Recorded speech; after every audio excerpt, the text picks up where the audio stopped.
के भी बड़े बूढ़ों से बड़ा मैं हूँ। मुझसे महान वक्त इस सृष्टि में कोई नहीं।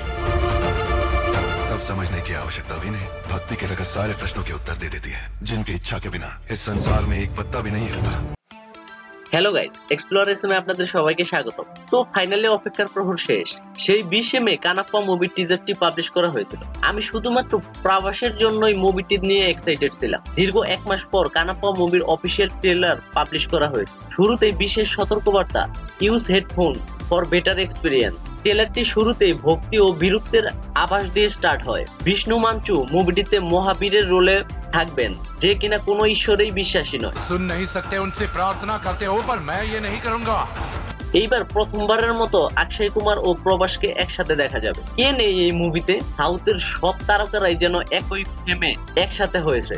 তো যাই হোক, ট্রেলারের ব্যাকগ্রাউন্ড মিউজিক এতটাই পাওয়ারফুল যেটা প্রথম থেকে মনোযোগ কেড়ে নেয় সবার। বাট বিষ্ণু মাঞ্চু যে দানবীয় শরীর নিয়ে মুভিতে হাজির হয়েছে, হিরোইন হিসেবে পেইটি মুকুদানকে অনেকটাই ছোট লাগছে।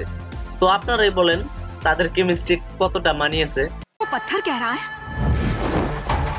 पत्थर को अगर पत्थर ना कहूँ तो और क्या कहूँ राजकुमारी।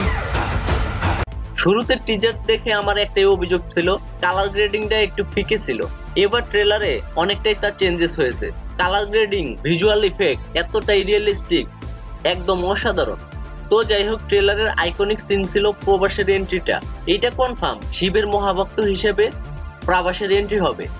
ঈশ্বরের প্রতি ভক্তের ঘৃণা কিভাবে পরম ভক্তিতে রূপান্তর হবে তা দেখতে আমাদের 27 জুন পর্যন্ত অপেক্ষা করতে হবে। তো যাই হোক, মুভিটিতে মোহনলালের কেমিও থাকবে। ট্রেলারে মোহনলালকে শ্রেষ্ঠ ধনুর্ধর হিসেবে দেখানো হয়েছে। তো যাই হোক, কানাপ্পা মুভিটি শুধু মুভি বললে ভুল হবে। এটা সাউথের সকল আইকনিক ট্যালেন্টদের মিলন মেলা। তো যাই হোক, প্রবাসকে কখনো এর আগে এমন রোল করতে দেখা যায়নি। তো আপনি এক্সাইটেড তো প্রবাসের এমন রোল দেখতে? আর ট্রেলারটি আপনার কাছে কেমন লেগেছে তা কমেন্টে জানাতে ভুলবেন না। আর এমন বায়োগ্রাফি আর মুভি রিলেটেড আপডেট পেতে আমার চ্যানেলকে সাবস্ক্রাইব করে পাশে থাকুন। ধন্যবাদ।